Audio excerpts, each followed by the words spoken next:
Nascido em Nova York, graduou-se inicialmente em Direito e especializou-se na Universidade de Wisconsin em temas relacionados com a questão da água.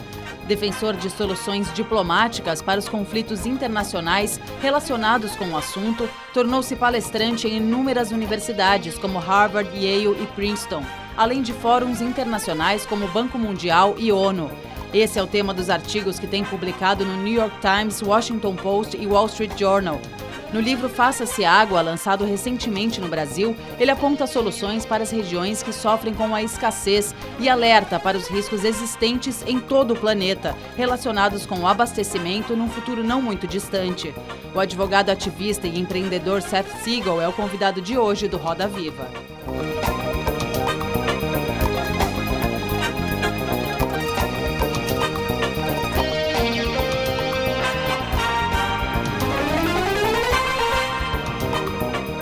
Olá, boa noite. Estamos no ar em todo o país pela TV Cultura, pelas emissoras afiliadas, pelo nosso canal no YouTube e pela nossa página no Facebook. Hoje a bancada de entrevistadores é formada por Carlos Rittel, secretário executivo do Observatório do Clima, Peter Milko, ele é diretor-geral da editora Horizonte, Edson Veiga, repórter do jornal Estado de São Paulo, Roberval Tavares de Souza, presidente da Associação Brasileira de Engenharia Sanitária e Ambiental, ABES, e Gustavo Veronese, coordenador do projeto Observando os Rios, da Fundação SOS Mata Atlântica. Nós contamos, como sempre, com os desenhos feitos em tempo real pelo nosso cartunista Paulo Caruso e devemos registrar que o convidado, Seth Siegel, veio ao Brasil a convite da Confederação Israelita do Brasil e da Federação Israelita do Estado de São Paulo. Boa noite a todos. Muito obrigada por terem aceitado o nosso convite, Seth. Seth, seja por fatores climáticos ou pela posição geográfica, inúmeros países enfrentam fatores relacionados à seca, à falta de água. Você diria que há soluções para esses problemas? Você não nos traz uma mensagem positiva nesse sentido? Está otimista? I'm actually a great optimist in a time when usually environmentally focused people are very depressed. And the reason I'm an optimist is because as we look around the world with many countries facing great water scarcity and increasingly worse conditions ahead of them, what they all can do is they can look to a little country in the Middle East, the most dry region in the world, the most water-deprived region in the world, and see how a country that's fast-growing with a dynamic economy has managed to amass a surplus of water. And therefore, since we know there's a model that works, what I'm just trying to do in my talks, in my appearances, in my book, is to explain what the world needs to do to avoid the worst of a coming global water crisis, which is totally avoidable if we get going.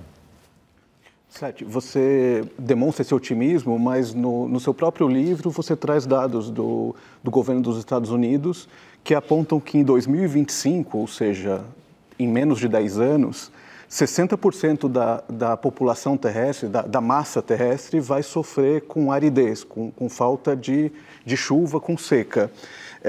Nesse cenário alarmante, eu diria, é possível prever a incidência de conflitos, até conflitos bélicos, por conta da água, como já tivemos tantos conflitos por conta do petróleo? Look, it's certainly a possibility that wars will break out over water. Some people say the wars of the 21st century will be fought over water. But if you really think about how expensive wars are, not only in terms of the cost, but also the aftermath of it, it's so much cheaper and so much smarter to plan instead for a better water future for everyone's people, for everyone's country. And you can do that by following better governance and better operations and use of technology. The same money that you're going to spend for bullets and bombs can instead be spent for civil infrastructure and give people a much better outcomes in that way. Also, I will say I am optimistic, but it doesn't mean that I'm universally optimistic. I say in my book that water problems are a proxy or a substitute for bad governance, and there's lots of bad governance out there, and I don't have any doubt whatsoever that some very badly governed countries and regions of the world are suddenly going to become enlightened. And as a result, I think there is a possibility that parts of the world will suffer terribly. Vamos então seguir nessa direção, Rittel? Boa noite, Seth. Boa noite a todas e a todos. Obrigado pelo convite. Sete, a gente está num país que vive o dilema da cultura da abundância. Parece que os nossos recursos naturais eles são infinitos, especialmente no caso da água.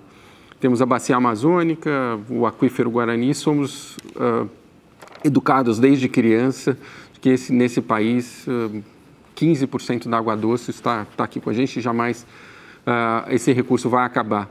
E a gente continua poluindo nossos rios. O saneamento básico no país só vai ser universalizado num horizonte de 20 anos ou mais, e nem mesmo na região mais populosa do país, como São Paulo e região sudeste, a gente aprende lições da crise hídrica. Passados pouco mais de 2 anos dessa crise, a gente passa por um momento em que se trata da questão da água como resolvida. A própria companhia de abastecimento de água diz que teremos água pelos próximos 20 anos sem nenhum problema. Que lições você pode trazer de um país como Israel para um país que continua desperdiçando os seus recursos e um recurso tão valioso como a água? You know, it may actually even be said that sometimes having too much of something is a curse. It's hard to imagine. Everybody wants to have the golden touch, but sometimes it is a curse. And having a philosophy of abundance, especially in a place where that abundance is false abundance. Of course, Brazil has the most freshwater resources in the entire world. If you drew a line around Brazil, as you say, it's 15% of the world's water resources. But the truth is 80% of that water is where most of the people aren't. And so therefore, you need to have the water where the people are, where the agriculture is, where industry is. Otherwise, it's nice to have it for tourist brochures, but it really doesn't matter very much in terms of the real world. And so having the mentality that this is a limitless resource, it's like sunshine or air, that could never possibly run out, is actually very bad for the country. And I think that Israel, in a perverse way, has been blessed by having hostile neighbors at a certain time and blessed by having very little bit in the way of resources of any kind, water or other natural resources, until recently. And this forced them to think up a different approach to their lives and to their natural resources. As a result, Israel has a water-revering culture, and therefore everybody thinks twice about how they use water, which is not to say they don't use it. They use plenty of it. But they're careful in the way they use it, and it also informs the way the government thinks about investment for the future, cleaning the water they have, and investing for technology so that people will continue to have a very good water profile and a good water future. I think that that's something that every country that's water rich can learn from Israel. I say in my book that whether you're water poor or water rich, there's something to learn from this extraordinary experience of a country that now has so much water that it exports it to its neighbors. Boa noite, Sete. Boa noite. Nós vemos no mundo inteiro uma situação muito dramática com relação à crise da água, situações na Califórnia, situação no Chile, Austrália, mais recentemente Roma com problema de abastecimento, né, que já é a capital da água do mundo, né, onde várias guerras foram travadas em função até da água de Roma, né.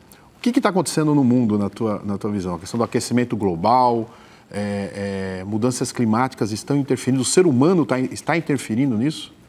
I think that there's several reasons that we're having this problem right now. Climate change is one element, but it's a big part of it.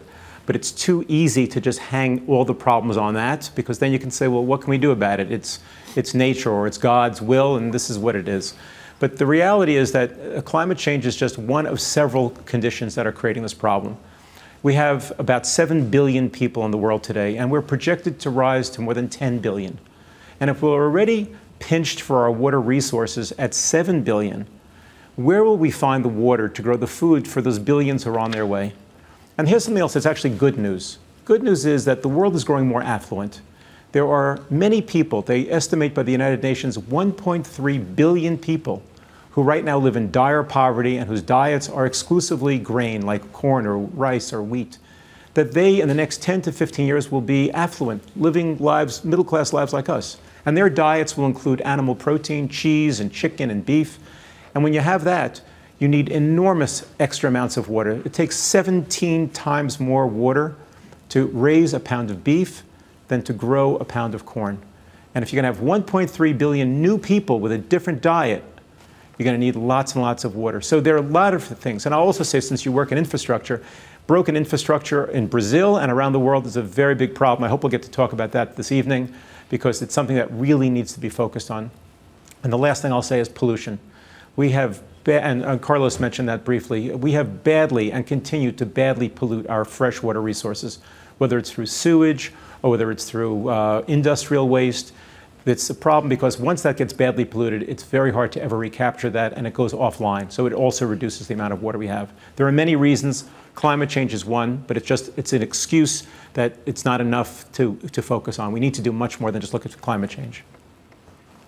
Peter? Boa noite, Seth. Boa noite a todos. Eu gostaria de saber de você um pouco o sucesso de Israel em relação ao controle das perdas de água. A gente sabe que, vendo no seu livro, essas perdas baixaram para números muito interessantes, perto de 19%. Aqui no Brasil, nós temos uma média, segundo o Instituto Trata Brasil, de 37% de perda da água tratada. Seria muito interessante conhecer como que se conseguiu chegar num número tão interessante e que a experiência de Israel poderia ser aproveitada aqui no Brasil. Como é que você poderia nos mostrar o que foi feito nessa direção em Israel? So first of all, there's a conservation mindset. There isn't the mindset of, well, there's plenty of water, so we'll just let it keep flowing, and whether we use more today or less or more tomorrow, it doesn't matter. People don't take that point of view. So conservation is baked into everyone's decision making. But they realize that, like most of the world, loses now between 25 and in some cities 60% of their water to leaks. People don't understand that because the pipes are underground and they're leaking silently. And so you clean the water, you transport the water, you put it into the system, and then it leaks like crazy. And as you say, it's a very large amount, 37% here in Brazil. In some parts of the country, by the way, over 50%. Right. And the government now has a goal by the year 2030 to bring that number down to 30%. Well, to compare that to Israel's experience, Israel a number of years ago said, if we could significantly, not modestly, but significantly reduce our amount of water loss, we can save the future. We don't have to build as many desalination plants. People can live a more robust life. So they set about using mostly technology to rethink their entire national water infrastructure grid. They use enormous amounts of technology. Like, for example, they have something that I love. It uses submarine technology. Between 3 and 4 o'clock, most cities are very quiet. So they take sonar technology, and they place it around the city, and they listen for a drip. If they hear a drip, they know where the drip is coming from. And therefore, they can dig up the pipe that's leaking when they need to dig up that pipe. That's one of many, many techniques that they use. Another thing they use, Israel is famous for its use of technology in all kinds of areas, cybersecurity, computers, cell phones, and so forth. Another thing that they've done is they've developed an algorithmic approach to studying and figuring out when there will be a leak or if a leak has begun. In the same way that if you go into a store with a credit card and all of a sudden there's a purchase that doesn't seem quite right, sometimes the shopkeeper will decline your card or ask you to speak on the telephone with the credit card company. That same type of anomaly analysis is done with the water system. And so they use these algorithms to figure out where there might be a sudden spurt in the amount of water change profile. And that even goes down to the amount of water people use in their homes. There's constant metering, not once a month or once every 2 months or even once a week. There's constant, every 2 or 3 hours, a check of everyone's homes done through cell phone technology. And if suddenly there's a spurt in the amount of water you're using, or over a period of a week there's more use, they'll call the homeowner and they'll say, are you like putting in a boiler? Are you filling a swimming pool? And if not, can we send over a crew to check out because maybe you have a leak? All of those types of techniques and many, many others are the reasons why Israel's leak level is now at 9%, and their goal is to bring it down to 5% by the same year, 2030, that we talked about before for Brazil. Okay. Gustavo? Boa noite, Seth. Boa noite, Andressa. Agradeço o convite. Eu queria perguntar um pouquinho sobre como é feita a gestão da água em Israel, porque aqui no Brasil a gente tem a Lei da Água, Lei de Recursos Hídricos, que está fazendo 20 anos agora, e que estabelece que o gestor da água é o Comitê de Bacia Hidrográfica, que envolve atores produtivos, agricultores, empresas, envolve o setor público e envolve a sociedade civil para fazer a gestão da água. E também temos aqui a Lei de Saneamento, que está fazendo 10 anos, que estabelece a titularidade do saneamento, incluindo o abastecimento da água, tratamento de esgoto, tratamento de resíduos sólidos e manejo de água pluvial urbana, que é feito pelo município. Então fica uma questão institucional um tanto agravante. E eu queria saber como funciona a gestão da água e como funciona essa questão do saneamento básico em Israel. Well, Israel is a liberal democracy and a capitalist economic system in every realm except in the area of water. And it's still a democracy, but in terms of capitalism, capitalism is not exactly used in the process of water. What they do, contrast to Brazil, Brazil has, 200 committees that help determine the rivers and how the rivers shall be administered, for example.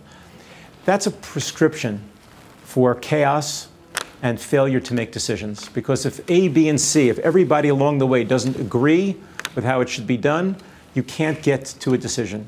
So Israel made a choice many, many years ago that the best way of managing their water would be for, in the name of the public, and that's important, in the name of the best interests of the society, that there'll be a central water authority. And that one single water authority's job is to figure out the way to assure high quality, healthy, safe water for everybody, 100% of the population, 100% sewage collection, and also to make sure that this is true not just today, but they plan 30 years out. They just completed their 2050 plan, as a matter of fact. And so therefore, this leads to a governance style that's very, very different, where you focus on the idea of how to manage the water best for everybody, and you manage it in a central way. This has led to exceptionally good outcomes, and people have not only respect for the water authority there, but it also has respect for, it adds more respect for society and people's interactions. I want to add one other thing about this. A decision was made a number of years ago also in Israel, and I'm not an Israeli, I'm an American, I live in New York City, but I want to say that they made a decision some years ago to exclude politicians from the process.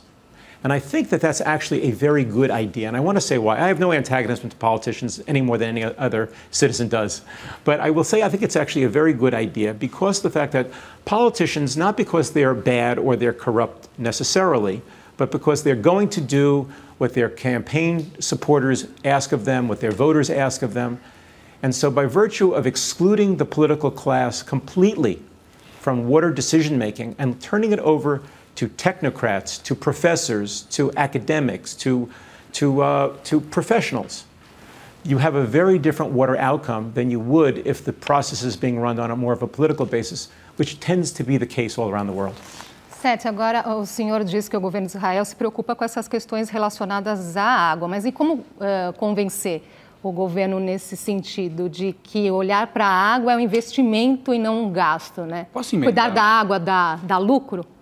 É possível dar um exemplo disso? Eu posso emendar um pouquinho do que tem a ver com a sua pergunta? Porque aqui no Brasil, hoje, a gente está indo num passo de privatizar as empresas de saneamento. Os municípios estão cedendo para a iniciativa privada o saneamento. Queria saber o que você acha disso, de privatizar as empresas de saneamento. Oh, God, no.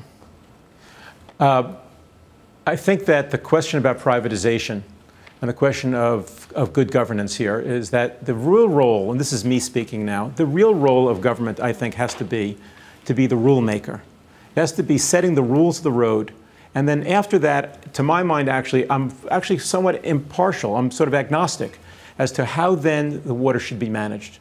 Should it be managed by a private enterprise? Should it be managed by a government agency? Should it be managed like SEB-SP, which is half owned by the government and half owned by the public or by public shareholders? That is less relevant than deciding on what the quality of the water should be, what the operations should look like. And that's the thing where I think that we lose track of things. We get this into a very large argument over whether it should be public or private, whether the corporations can do a better job than government. And we get sucked into an ideological conversation that actually I think should be a more pragmatic conversation. And therefore, in Israel, they make a decision to, when it makes sense to use government, they use government. But the other time they don't. One other thing I want to say, which has not been raised yet, is in terms of the water fees. In Israel, the government does not provide even one single penny of economic support at all for any part of the water profile of the country. And that's great news, because what it leads to is the public has to pay 100% of everything, whether it's long-range planning for tomorrow, whether it's desalination for today, whether it's administration, and therefore the public has an interest not only in conserving water, but also in seeing the highest quality administration of that water. Those factors come together and leads to, as I described, this really remarkable system where everybody gets water, everyone has healthy water, and it's an abundant supply in a very dry region. Edson? Olhando de fora, o que parece é que essa questão do preço realmente foi primordial, foi um fator muito importante ali para o israelense, para ele entender que quando ele passou a sentir no bolso, a consolidar essa conscientização na economia de água. Os dados mostram que, por exemplo, em 2008, quando a autoridade das águas de Israel decidiu cobrar o preço real da água nos domicílios, sem subsídios, esse valor da água, esse preço da água aumentou em 40%.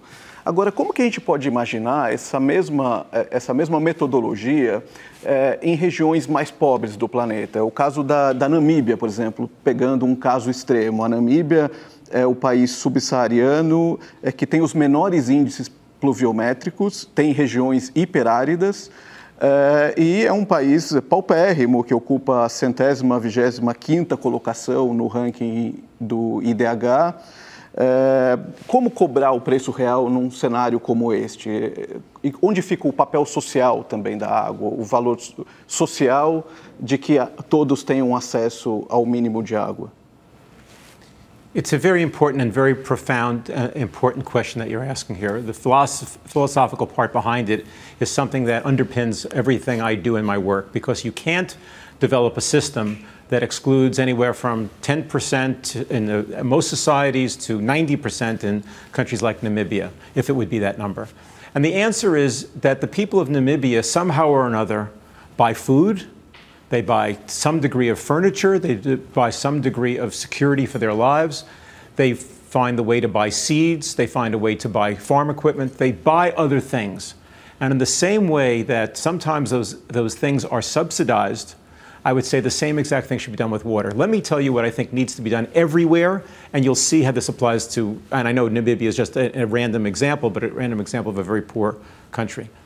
It is crazy to think that the poorest people, whether it's in Brazil or America or anywhere, are going to be able to pay the full price for anything. But in the same way that we provide for the poor people, and we don't tell them, well, if you're too hungry, if you're not rich enough to buy food, go hungry. We don't say that.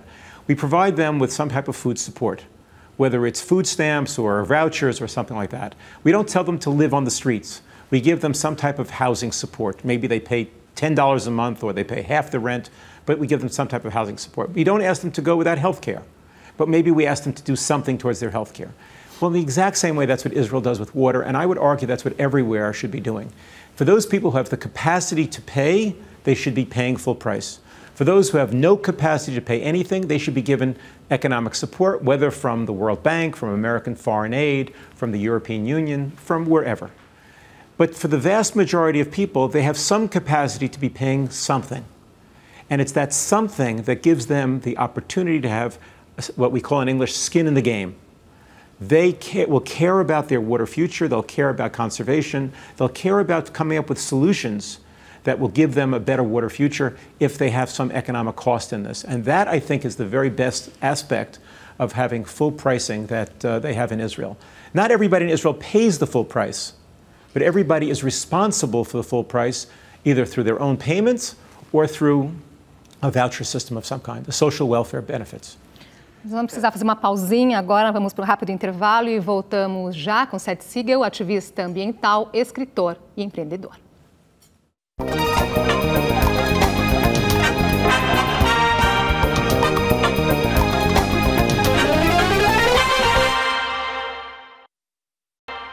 Estamos de volta com Seth Siegel, ativista ambiental, escritor e empreendedor. Sérgio, eu gostaria de voltar a abrir esse bloco aqui, chamando a atenção especialmente do consumidor, né? Aqui mesmo Aqui na região sudeste, quando aconteceu um problema com a água, as pessoas se mobilizaram, passaram a economizar. Passada essa crise, essa preocupação também foi embora, né? Que recado dá para o consumidor nesse sentido, que é peça fundamental, né, de todo esse processo? Well, I think that that's part of the reason why education and culture are so important. I think it's human nature that people will be less careful in periods of plenty. I think people, are a little bit more free spending when they got a big bonus at work for the few weeks after they get their bonus. And I think that if you're given a culture where you're taught from an early age that conservation is something important, then you're likely to carry that through even in times of plenty. And I think that one of the great problems about the period that São Paulo just passed through, where you had several years of terrible drought and a real scare as to what might this do to your economy and to life here in the largest city, is that the crisis was wasted. And what happens is politicians really are very eager to get everyone to think that let's get back to normal. And that's fine if there's a new normal. And I would argue that there was a lost opportunity in not sharing with people the thought that this is a chance to think about the way water is used in a different way. Crisis is never something that's pleasant, but it's something that I think good governance is wise to make good use of. And I'm not sure that was necessarily the case here. Roberval. Sete, qual que é a tua expectativa com relação ao Brasil, né? Fazer aqui uma provocação. O país passa por um momento político horrível, com a crise econômica na nossa, né, dentro do nosso país, e ao mesmo tempo nós precisamos levar uma mensagem à classe política que saneamento, que água deve ser prioridade de Estado, né? No sentido, Estado na sua amplitude, né? Município, Estado e federação. Um país que é continental, com 26 estados mais o Distrito Federal. Queria te ouvir um pouco como convencer a classe política que saneamento tem que ser prioridade de Estado. Estudos demonstram, a ABS, inclusive, lançou há pouco tempo, um estudo que demonstra a correlação direta entre os indicadores de saneamento, abastecimento de água, coleta e tratamento de esgoto, coleta de lixo e disposição correta dos resíduos sólidos, que nas cidades onde isso está mais avançado, você tem um nível de doenças com relação à veiculação hídrica muito baixo. E o contrário é verdadeiro, onde você tem pouca investimento em universalização, onde está mais distante da universalização, as doenças, os indicadores são 3, 4 vezes piores do que as cidades que estão à frente. Como vender isso, como convencer a classe política que saneamento tem que ser prioridade de Estado? I'd like to think that conversation and that mission begins this very evening. Because this is a democracy, and sooner or later, the political class will respond to the demands of the people. And the reason why there isn't universal sanitation in Brazil is not because there isn't enough money in the country, it's because there isn't enough will in the country to make it happen. There's nothing about universal sanitation that is a mystery. Everyone knows how to make it happen. Everyone knows how to hook up the houses for it. Everyone knows how to treat the water. Everyone knows what has to be done. There are no secrets to this. And I'm a political activist as much as I am a writer or anything else like that. I wrote the book, Let There Be Water, in part to tell a story, but really to provoke a reaction. And I thought primarily in the United States, but now I'm glad to see it's now in almost 50 countries around the world. But no country needs this more than Brazil. And the public, if they will demand of their elected officials, they will get great outcomes. The public needs to educate themselves about water issues. If they do, if they demand more information about it, the media will cover it more. And you know what? Politicians are busy people in the main. Their staffs are busy people. I think they're good people who mean well. And there's just so many things they can become masters of. But you know what? There's no reason why they can't become master of this subject matter too. And if you demand it of them, I tell you, that's where they will become. We've seen this with other conditions and other social issues and other economic issues. And lo and behold, you start to see a transformation, and it becomes the new way of looking as how we have to be a good political leader. And if your political leader isn't focusing on this, then challenge them, bring somebody into the race who's focusing on it, and lo and behold, they'll very quickly figure out that this is important to them too. Hilton?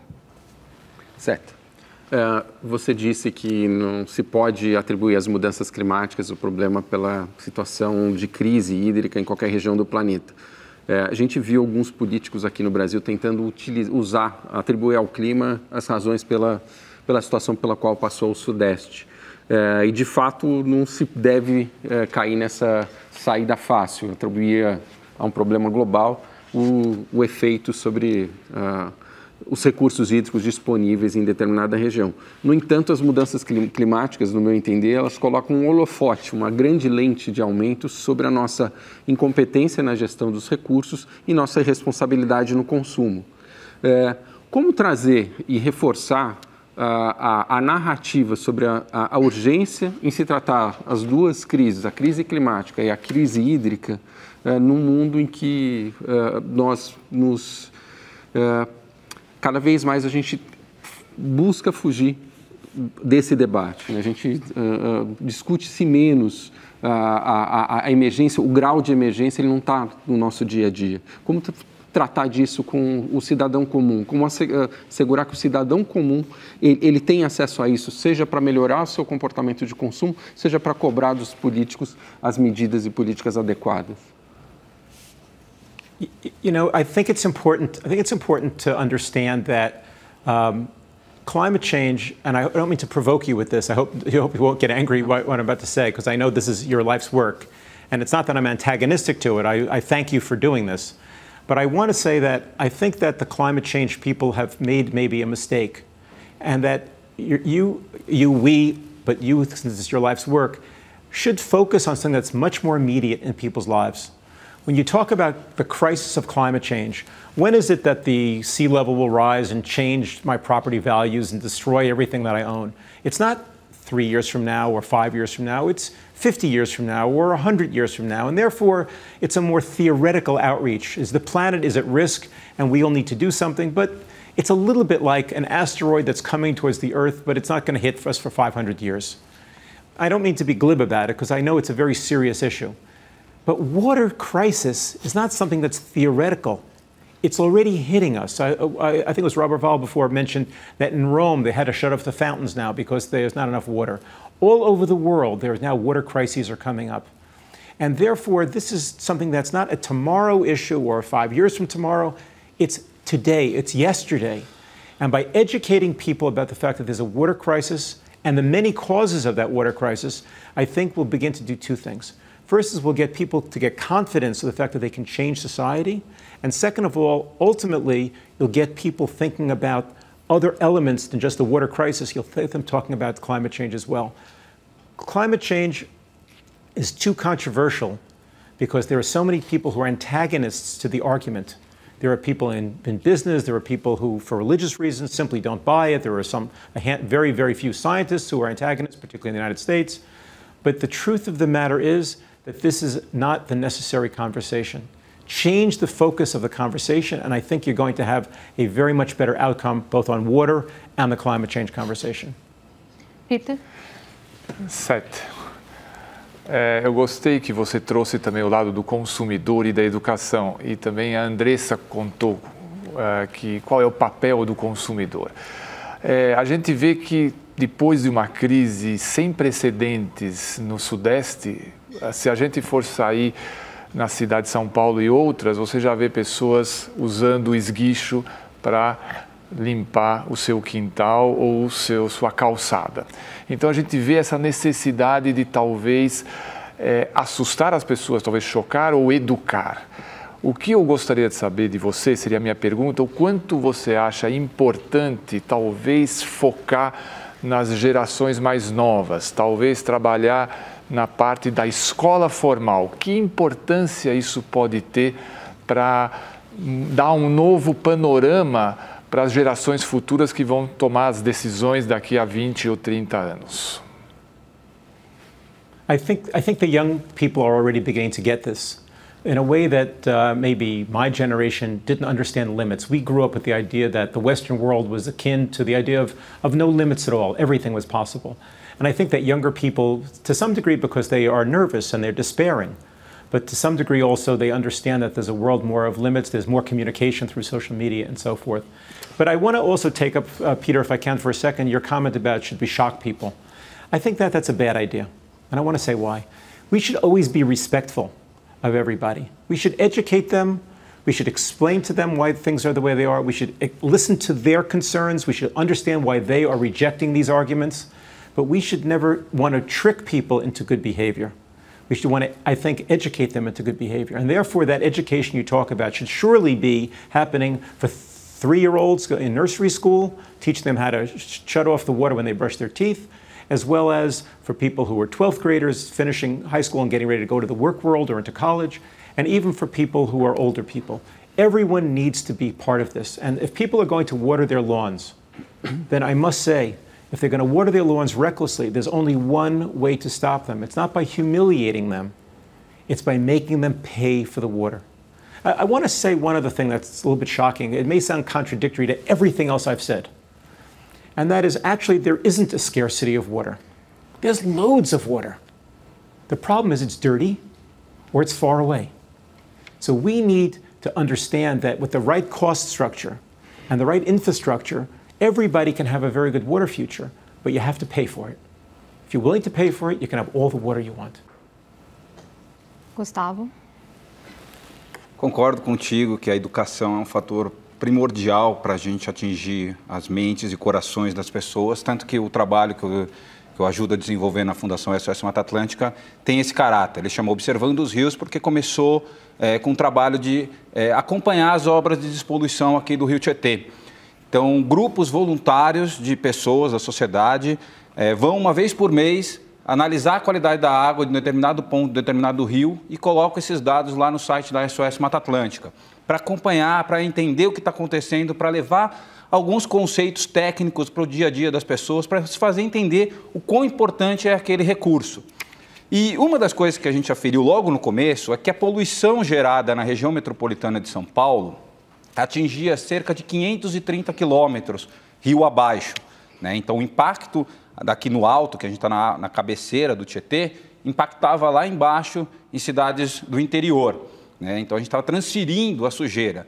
E aqui no Brasil, a gente tem um sistema linear meio esquisito, que a gente pega água muito distante das cabeceiras dos rios, muito longe, chega a cerca de 100 quilômetros de distância, a gente vai buscar água para abastecer a região metropolitana, que é um monstro, são 20 milhões de pessoas, é 10% da população brasileira vivendo em 0,1% do território nacional, e a gente joga o lixo, os nossos resíduos, para baixo, rio abaixo. Então, a gente transfere o problema das duas formas. Primeiro que a gente pega a água de outra bacia hidrográfica e descarta em outro lugar. E soma-se a isso uma resolução do Conselho Nacional do Meio Ambiente aqui do Brasil que estabelece um que a gente não concorda, acha uma aberração, que são os rios de classe 4. O rio de classe 4 permite que se jogue qualquer tipo de impureza no rio e que ainda assim estará dentro da lei. Eu gostaria que você comentasse se seria possível um tipo de legislação dessa em Israel e como é esse sistema de abastecimento e descarte da água, como que é esse sistema estrutural lá em Israel? Well, I have two parts to this. First of all, is I wanted to say that one of the reasons why people don't take this issue as seriously as I believe we should, as I think your question is an important one, is because they don't understand the true costs we're talking about. Earlier, someone asked a question about the health, and mentioned their question, the health outcomes, and that where there's more pollution, there's higher disease and so forth. But that's not all. There's all kinds of other problems. There's problems that when people are drinking water that's polluted water, they not only get sick, that puts a strain on society, but also it changes their body chemistry. Sometimes it lowers their intelligence. Sometimes it leads to a lifetime of crime. And these are not make-believe things. These are absolute scientific facts that everybody knows is true. So the problem is by segregating water out from everything else, we create this impression that, well, there's just that cost to it. But if we were to examine the real cost of a reckless water policy on the totality of society, we would understand that we need to fix our water. It's better for industry, it's better for our health, it's better for our society, And therefore, there's all kinds of other complementary elements that we're ignoring right now. Now, in terms of your question about rivers in Israel, it's a wonderful one, and it's a remarkable story what Israel's done. Israel has created a system of creating a guardian, as you would, for each river in Israel. And so in the same way that make believe you have a neighbor who's an old lady and doesn't have any children to look after her, and the government will appoint maybe a local bank or a local lawyer to be her guardian to make sure that someone doesn't steal her money or that cares for her health care and so forth, because she doesn't have the mental capacity to do this for herself. Well, rivers are vulnerable, and if rivers could speak, they would say, please don't dump your pollutants into me. They would say, please allow the birds and the fish to feast upon me. They would say all kinds of things that would bring it back to nature. They would say, please don't turn me into a sewage canal. Please don't pour cement around me. There's all kinds of things like that that rivers would say if they could speak. So what Israel did was, and it's fascinating, they created a system of these guardians or trustees. Each river has its own guardian, and this person, man or woman, is responsible, can file lawsuits against people who are polluting the river. They can go and ask for legislation that will stop kinds of bad behaviors. They can appeal for money from the public and appeal for money from the government that allows them to fix up parts of the river. And so therefore, by having a system like that, you get a great and coherent way. And I mentioned earlier in our conversation tonight the fact that in Brazil, rivers have sometimes multiple parties who are looking out for them, and therefore it's very hard to get a coherent policy that follows the entire length of the river. By virtue of having a single person who's responsible as the guardian of the river, you have coherence from its source to its final outlet in the sea. Edson. Sete, o que parece é que aqui no estado de São Paulo, pelo menos, falando aqui da companhia de abastecimento, a nossa Sabesp, essa tentativa de controlar o consumo pelo preço, ela acaba não sendo praticada na própria metodologia. Eu vou dar dois exemplos nas duas pontas desse consumidor. O consumidor mais básico, o menor consumidor, que paga a tarifa mínima, que hoje está em torno de R$ 45,00, salvo engano, ele paga esses mesmos R$ 45,00 se ele consumir 1 metro cúbico no mês ou 10 metros cúbicos no mês. Todo esse intervalo ele paga o mesmo, ou seja, aquele que gasta 10, ele está pagando menos pelo litro de água do que o que paga 1. E na outra ponta do consumo, a Sabesp tem uns contratos chamados de demanda firme, que são grandes empresas gigantescas, que pagam menos pelo litro d'água quanto mais gastam, que é um contrassenso aí, pensando nessa lógica. Um exemplo, em 2015, quando estávamos no auge da nossa crise hídrica, quem estava nesse contrato e gastava até 1 milhão de litros por mês, pagava R$ 11,67 por litro. Quem gastava mais de 40 milhões, ou seja, 40 vezes mais, pagava R$ 7,72 por litro. Diante desse cenário, duas perguntas. A primeira, você já viu algo parecido em outros países, esse sistema de cobrança em que você é incentivado a desperdiçar água? E a segunda é, diante desse cenário, por onde começar? Well, first of all, I want to say that it's easy sitting in my chair to point fingers at lots of people, and I will in a moment. But I do want to say also that Sabesp is, I think, either the largest utility in the world or one of the handful of largest utilities in the world. And they have a very difficult job with not always all the money they need to do that. And so they do some very wonderful and great things. And although there's plenty of other things that I would suggest that they might be able to do if they had more money, I don't think this is a failure of leadership or will. I think it's a fact that they're not being pressed by the state of Sao Paulo to do these other things that would make sense. Now, in terms of pricing, politicians love to keep water prices low. It makes them a hero with consumers, near term, until crisis hits. And so therefore, politicians, I think, need to be taken out of this mix completely so that the real pricing of water could be had for the reason we talked about before, the very question you asked me last time around. And I think that almost the definition of insanity could be the exact model that you give, where the more you consume, actually, your marginal cost goes down.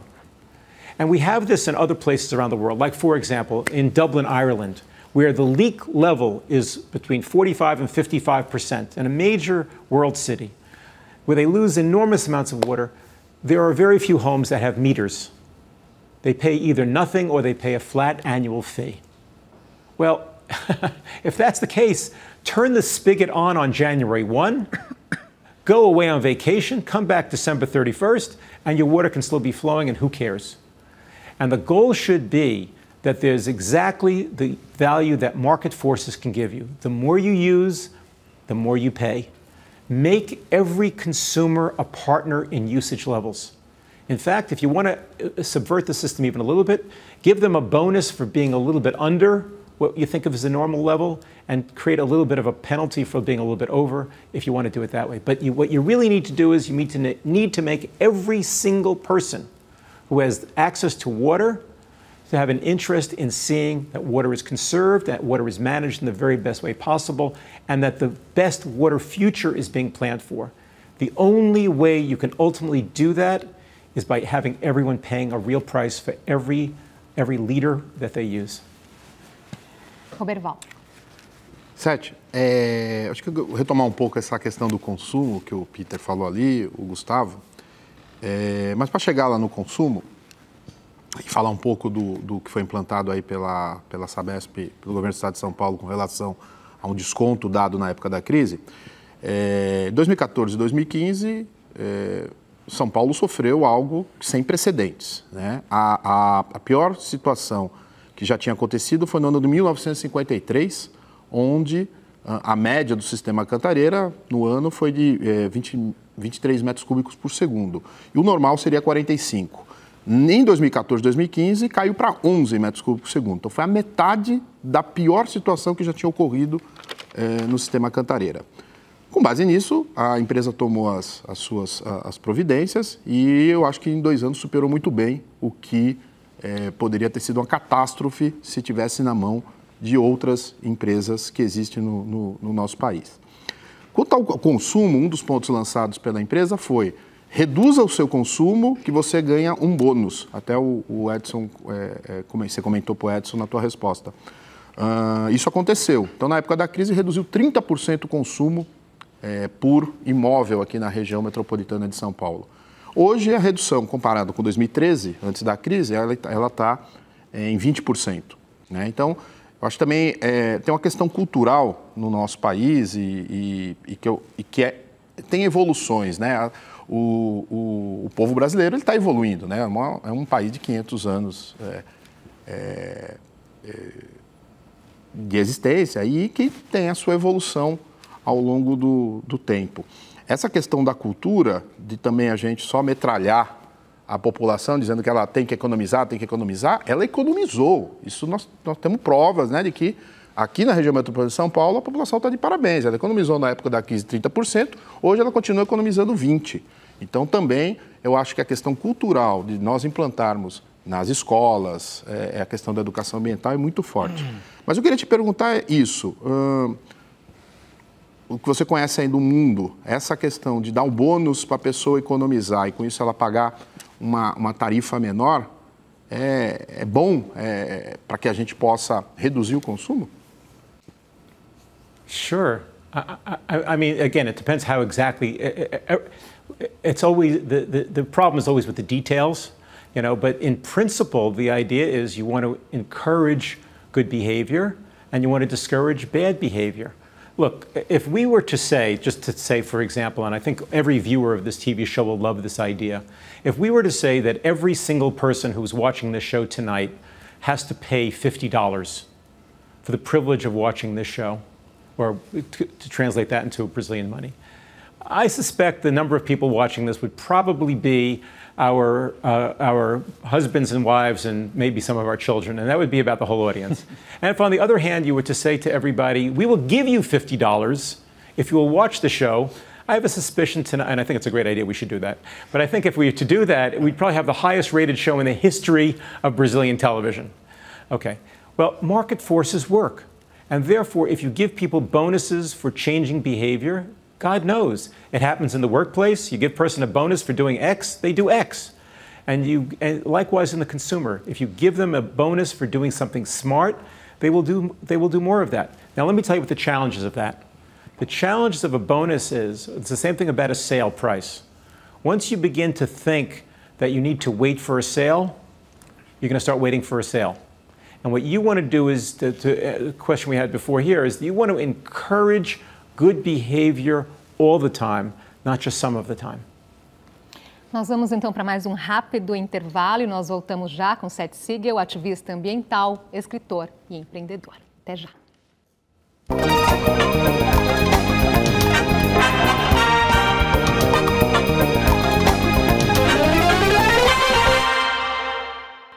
Estamos de volta para o terceiro bloco da entrevista com Seth Siegel, ativista ambiental, escritor e empreendedor. Aqui no seu livro Faça-se a Água, a solução de Israel para um mundo com sede de água. Vou te mostrar aqui a capa para as pessoas. O senhor traz aí vários exemplos de projetos. Eu gostaria de tratar da questão da dessalinização. É ainda muito cara para a maioria dos países adotar essa tecnologia em países que não possuem muitos recursos financeiros? É possível? Yes, desalinated water is actually the most expensive source of water that a society can get. And therefore, it's important to think of desalinated water as an insurance policy, but not the first appeal to water. You should only use desalinated water if you don't have other choices, whether it's from the reuse of water or being careful about using natural water like lakes or rivers or aquifer water. But it's expensive, but I will tell you the price is coming significantly down. Israel has been a pioneer in desalinated water going back to the 1950s when they started thinking about what they called desalting the sea. And they began experimenting. And just to give an example, in 1964-65, they built their first desalination plant. And they wanted to get the water as much as to see how well the idea would work. And it cost in American money $14 for 1,000 liters. Well, today in Israel, where 80%, the equivalent of 80% of the household water of Israel comes from desalinated water, they pay 52 cents for 1,000 liters. And the goal is to bring that price down to the low 40-cent region. So this is something that, as with most technologies, as time goes by, it gets less and less expensive, but it's still expensive. And therefore, you want to try to not use desalinated water if you can possibly avoid doing so. Então. Seth, eu queria trazer um pouco essa conversa para a perspectiva daquilo que você trata no seu livro como uma revolução que ocorreu dentro das fazendas. Além da mudança do sistema de irrigação, daquela irrigação abundante para o sistema de gotejamento, em Israel utiliza-se água de reuso, né, água tratada para a irrigação da agricultura. Trazendo para o Brasil a discussão, né, setor que é muito importante para a economia por um lado, mas que consome de 60% a 70% da água produzida no Brasil. Essa revolução ela passa também por outro aspecto, que seria o da conservação dos ambientes naturais, a conservação das florestas. E hoje, além de altas taxas de desmatamento, com as quais nós convivemos em todo o Brasil, existe uma pressão crescente do próprio setor do agronegócio para a redução do grau de proteção das nossas florestas e para a flexibilização da legislação ambiental, na contramão da emergência dos recursos hídricos, na contramão de uma emergência climática. Isso não é um tiro no pé. A gente não deveria estar num setor tão importante que teve um desenvolvimento tecnológico muito importante aqui no Brasil ao longo de décadas, está tratando melhor as florestas e florestas como aliados do enfrentamento da crise dos recursos hídricos? Well, before we talk about forests, I want to raise the subject that you started the question with, because although I'm guessing that most of the people watching this show are city dwellers and not farmers, it's important for some people to understand, and it's an element that doesn't get mentioned enough, and that is that you can take the shortest showers you want. You can, in Roberval's question before about bonuses for less consumption in your apartment or your house, that's important, but the truth of the matter is that nothing is the equal of fixing your agricultural water. In Brazil, it's between 73 and 76% of the fresh water of the country that is used every year is used for agriculture. So just imagine if you could only reduce that by 10%, if you could only reduce it by 10%, how much massively more water would be available either for nature or for other uses. And so Israel understanding that agriculture is the unbelievably largest user of water. From the very beginning of the state in 1948, they began searching for ways to reduce the consumption of water on the farm. And among the revolutions on the farm that I talk about in my book, Let There Be Water, I talk about the fact that Israel is the country that invents something called drip irrigation. So for example, the vast majority of irrigation done here in Brazil is either by flood irrigation, where you flood the field, or by sprinkler irrigation. In both of those cases, you lose enormous amounts of water to evaporation. In the case of flood irrigation, it's between 60 and 80% of the water gets lost to evaporation. Well, think about that. With drip irrigation, what do? You plant little tiny droppers at the base of the roots of the plant. And these tiny droppers drip drops of water on regular intervals and give the plant all the water that they need. You lose how much for evaporation for that? 0.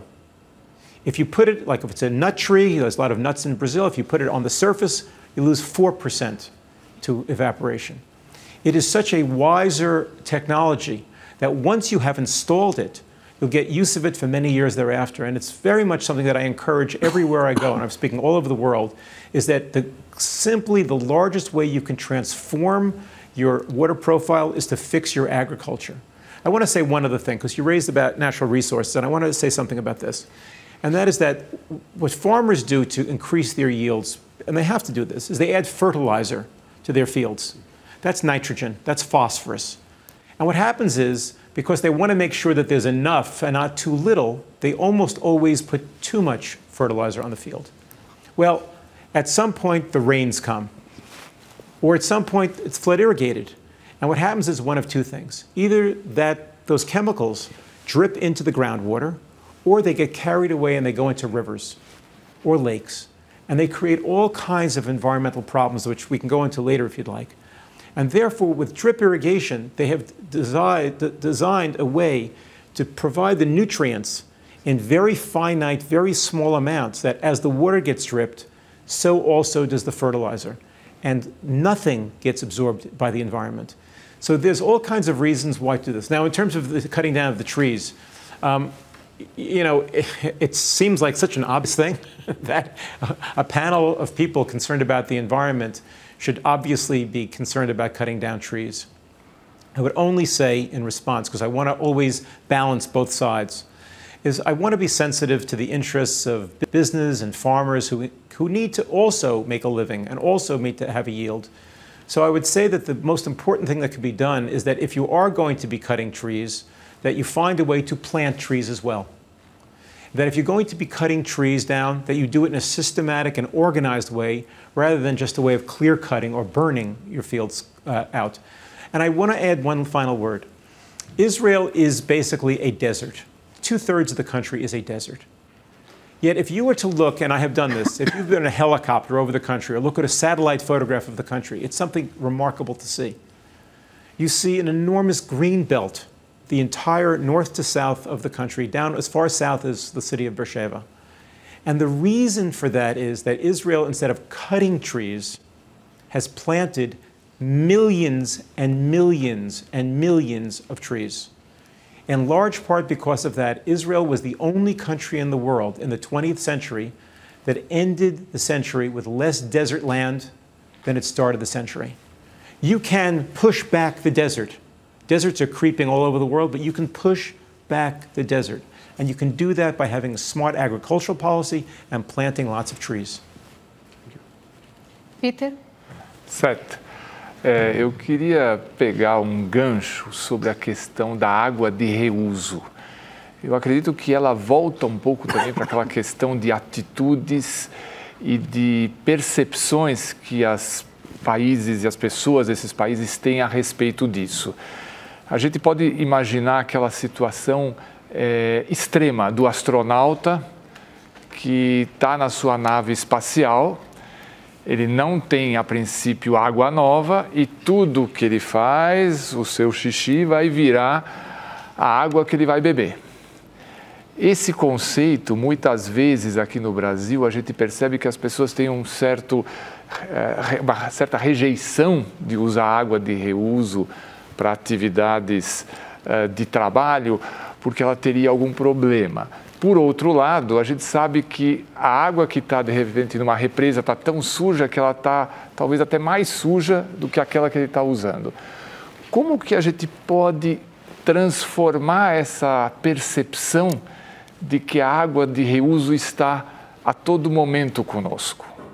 Como você nos daria essa sugestão?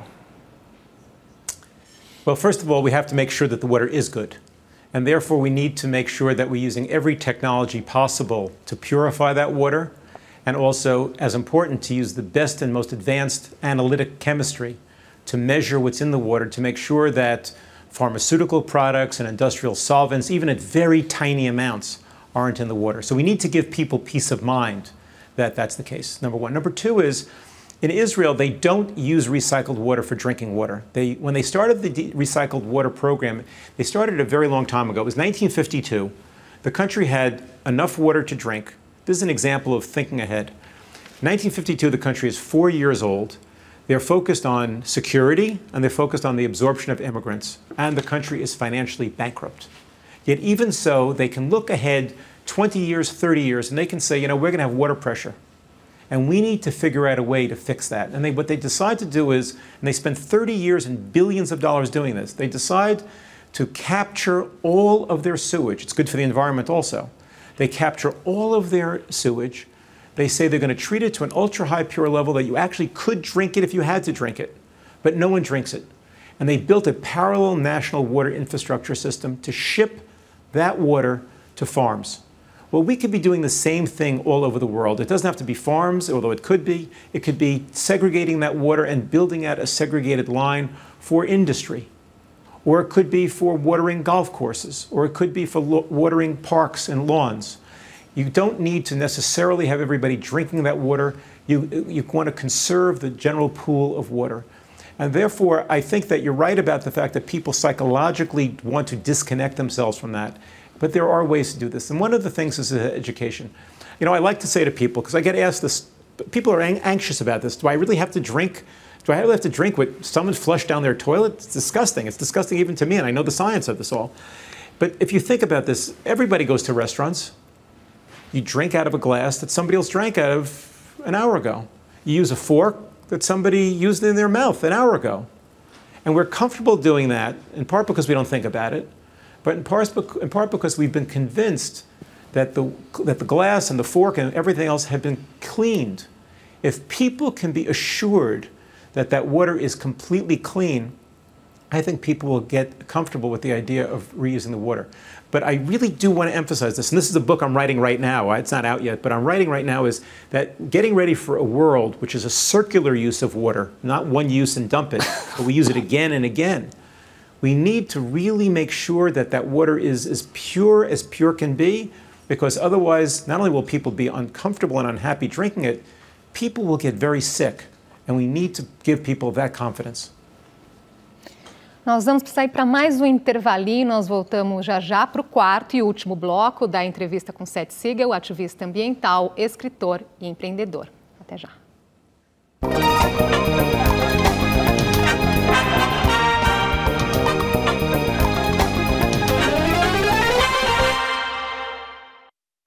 Já estamos de volta para o quarto e último bloco da entrevista com Seth Siegel, ativista ambiental, escritor e empreendedor. O senhor costuma dizer que o momento de agir agora é este. Em seu livro tem um capítulo chamado Defensores são necessários. Gostaria que o senhor falasse sobre eles, quem são esses defensores e o que eles precisam saber. Well, you need to have advocates in society, because every social revolution or every transformation requires somebody to step forward. We have this fantasy that this is going to be the political class, but it rarely is. Politicians, once they are in office, tend to focus on the issues that brought them there. And only occasionally when somebody is running for office on something that they consider to be a hot issue, where they get some following, that they'll have this. What Israel has is a broad-based support of individuals in the media, in government, in corporations, in NGOs, that focus on the welfare of the society focused around water. And this has played a very important part, so that you have, imagine this, in almost every newspaper, there's a reporter assigned to cover water issues. And I would argue that that's incredibly important. To have more focus from the media, more focus from the society, we'll get better outcomes. Vou pegar um pouco o gancho da pergunta que o Edson tinha feito, um pouquinho da resposta do que você deu para o Carlos. Na verdade, aqui no Brasil, a gente não paga pela água. A gente tem na nossa lei de água o princípio da cobrança pelo uso da água. O que a gente paga, na verdade, é o armazenamento, a desinfecção e o transporte da água.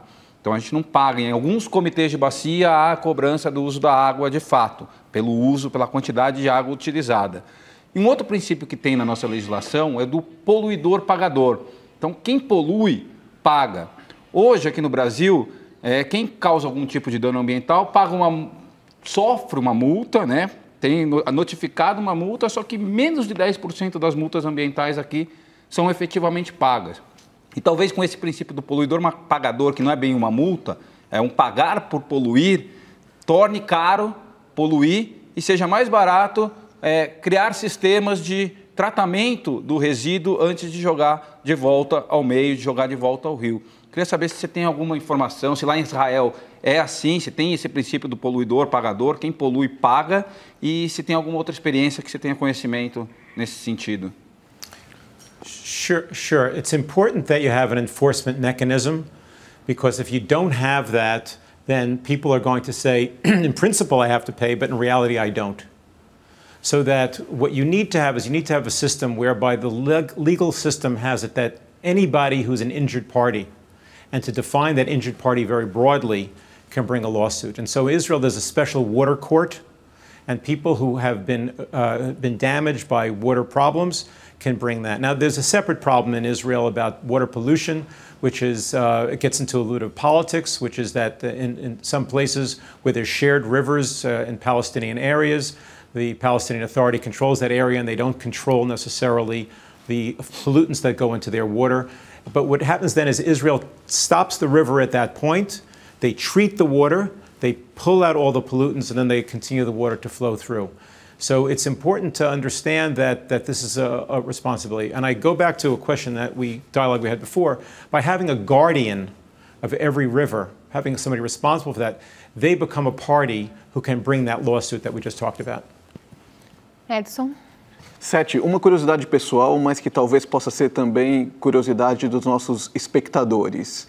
Você é advogado, é um empreendedor de sucesso, bem-sucedido.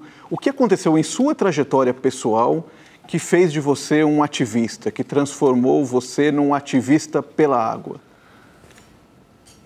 You know, it's a great question, and to some extent I don't even understand what happened.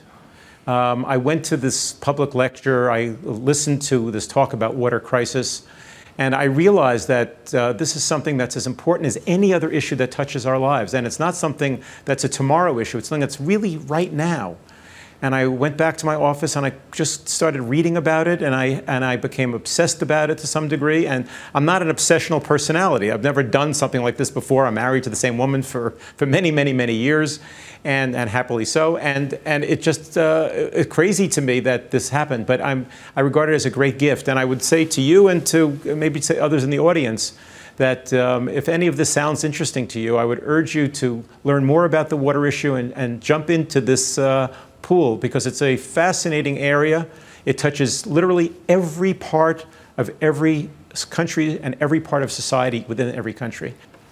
Mas, Sete, em algum momento esse trabalho já te frustrou? You know, frustration is the gap between what your expectation is and what reality is. And if you come into work expecting an immediate great result, well, of course, you're going to end up being very frustrated. But I think if you have a more realistic long-term view that this is something that may not even be something that's achievable within the lifetime of me or everyone on this panel, but that something that we can see getting better incrementally year by year, then I would say that I'm not. I'm optimistic by nature. My book, as I said earlier tonight, is an optimistic book because I believe we can fix things. But I have not gotten frustrated at all. I've been actually delighted by a book that I thought would be read by almost nobody, and now the book is in almost 50 countries and 15 or 16 foreign languages. So I've been honored by the experience, and I've given the opportunity to speak at the United Nations, at the US Congress, at the World Bank, and at over 40 universities and many, many other audiences. So I continue to be optimistic, and everywhere I go, I feel like we're gaining momentum. The media has increasingly started following a lot of these stories. So I feel actually, if anything, optimistic, but understanding that there's a very, very tall mountain still to climb. Então. Sete, a gente falou de Brasil muito aqui sobre o Sudeste e a região que hoje é mais drasticamente afetada pela crise hídrica, de longe no Brasil, é o Nordeste, o semiárido brasileiro. E muitas das técnicas, das ações voltadas para a melhoria da convivência do ser humano com o semiárido, em especial do ponto de vista da permanência da água, ela surge de ações de base, de pequenas associações comunitárias, de uma grande rede formada por essas pequenas associações, como cisternas para captar a água da chuva, barragens subterrâneas, expansão da agrofloresta. O quão importante foi, no caso de Israel, esse engajamento e essas soluções que começaram no chão, na base? E que exemplo isso traz para outras regiões do planeta, como no caso o Nordeste brasileiro? Well, to take an example of the Northeast, and we talked earlier tonight about the infrastructure and leaks. And we didn't break it down state by state or region by region, but it turns out the Northeast is among the highest leak levels. So the first thing I would say is, if you're in a hole, you don't want to dig it deeper. You have the opportunity to get out of that hole by fixing a lot of that broken infrastructure, saving 45 to 50% of the water that's lost every single day. And that's just crazy. First of all. Second of all, some of the technologies that we've spoken about today, whether it's drip irrigation, which isn't just for farming, it's for gardening also, or treating and reusing sewage for gardens or for parks, if not for drinking and not even for agriculture. There's all kinds of ways to make the situation significantly better than it is. And the reason why we know this is because of exactly what you say. It's because Israel is drier than the Northeast region by far. The population grows very fast, whereas the Northeast, the population is more static. And yet, nonetheless, they have a huge abundance of water. So there's a story to tell here that I think is one that can be very encouraging to people in the Northeast, that there's an opportunity to transform the way they live their lives from a water point of view, and not just that. Roberval? Sete, queria retomar um assunto levantado pelo Edson, a questão da tarifa, né, como os consumidores devem se comportar. Para chegar ao final aqui, uma pergunta sobre subsídio cruzado para você. Bom, mas só atualizando os números, hoje aqui na região metropolitana de São Paulo, 10 mil litros de água custa para a tarifa residencial R$ 22,38, apenas para o consumo. É que tem a taxa do esgoto também, por isso que eu somei, o consumidor paga 45. Mas para o consumidor, a água, o produto água é 22,38, né? E é dividido em categorias de uso, residencial, você tem o comercial e industrial. Os contratos de demanda firme, citados pelo Edson, eles atuam no ramo comercial e industrial.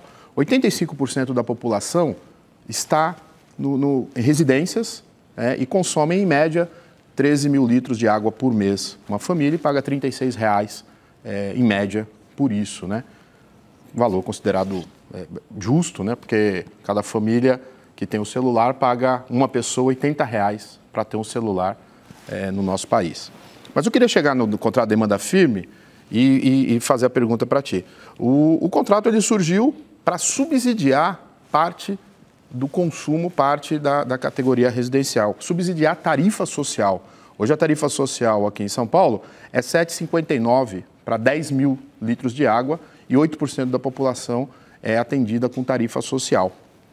No caso, nos países da tua experiência, Israel, Estados Unidos, nós aqui no Brasil praticamos, o Gustavo levantou muito bem, os municípios são os poderes concedentes e nós praticamos subsídio cruzado entre municípios. 5.500 municípios no nosso país, apenas 5.000 são autossuficientes. Né? Os 500 outros subsidiam os outros 5.000. E praticamos subsídio cruzado entre tarifas, entre categorias. Né? Como que você vê isso? Israel pratica isso ou é a tarifa direto? Acho que a tarifa até tem uma questão de revisão que realmente para 22,38 para 10 mil litros de água, poderia ser 2,23 para 1.000 litros de água e ter essa progressividade. Né? Como você vê o subsídio cruzado, Israel, Brasil, Estados Unidos? Well, there's a lot of numbers in that question. And I kind of wish I had my pocket calculator here to work along with you on that one. But here's what I'll say, is that I think that any question that has the word subsidy in it is going to have the same reaction from me, which is subsidies are a bad idea, and that what you want to do is you want to give and encourage people, you want to bring people to the level of using water that they need to use. We've been talked a lot about city use, but we didn't talk tonight about the pricing of water for agriculture. So if I can use your question, even though I know you're not talking about agriculture, if I can use it as a jumping off point, I want to just simply say that not only when Israel began using real pricing, not only did consumption drop in the cities and in apartments, and it dropped enormously, it dropped 18% in the first year, but they gave, because they wanted to be nice to farmers, they gave them a 4-year phase-in of the new pricing where everyone had to pay full price. 4 years. It didn't take even 1 year before farm consumption of water dropped equally to cities. Farmers started pulling out crops that were highly water consumptive and replacing them with less consumptive crops. They started adding more technology to their fields, because if they had to pay for the water, they'd rather use that money to use technology and net out less money. That same idea of pricing water like it's any other good, like your cell phone or like my book or anything else, will lead to smarter usages of water, and as important, it will make every citizen feel that they have a stake in the outcome. When you charge real pricing, everybody has a full say in how that money is going to be used, and that is the great transformation. Cities, states, and nations. Temos mais 2 minutinhos, creio que só faltou o Peter aqui nesse bloco. Isso, Sete. Pegando um pouco o gancho do seu ativismo ambiental, a gente sabe que aqui no Brasil temos centenas, se não milhares, de instituições, ONGs e ativistas ambientais focados na água e que tentam, da sua maneira e nas suas regiões do Brasil, fazer alguma diferença.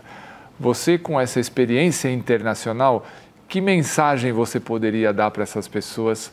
Como elas poderiam multiplicar esse engajamento pela causa da água? I think, first of all, is that there's a value in being broad-based, but there's also a value in confederating and getting together. And it seems to me, and I see this in the United States, I'm, again, an American, and I see this a lot in America also, we have many, many thousands of environmental organizations. And I make the same argument, is that the idea of pulling people together into more powerful blocks really works wonders. And I would argue that your many different friends or colleagues in this world should figure out ways of joining together to turn their small organizations into a handful of much bigger ones. If you have that, they will be able to speak as partners and as equals with politicians. They'll be able to get the attention of the media. They'll be able to get the attention of the corporations. That will be the moment of change. Obrigada por um recado tão importante. Infelizmente, o nosso tempo acabou. Eu agradeço muito a participação do Carlos Rittel, do Peter Milko, do Edson Veiga, do Roberval Tavares de Souza, do Gustavo Veronese e do nosso cartunista Paulo Caruso. E agradeço também a você que nos acompanhou até agora, especialmente ao Seth Siegel pela entrevista de hoje. Uma boa noite. Obrigado. Muito obrigada. Boa noite, uma ótima semana para você.